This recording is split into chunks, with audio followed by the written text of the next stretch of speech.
அந்த அறிவிப்பால் அன்ப தருவாளே சின்ன அறிவிப்பும் இன்றி சுடுவாளே நீயும் தும்மிடி தும்மிடி ஆயுசு நூறாக என்னுயிர் உன்னோட பத்திர சொத்தாக என் பார்வை உன்னோடு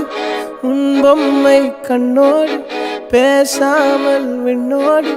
நாம் மிதந்து போவோம் காதாரா அடியாளோ நான் தாங்க மாறோடு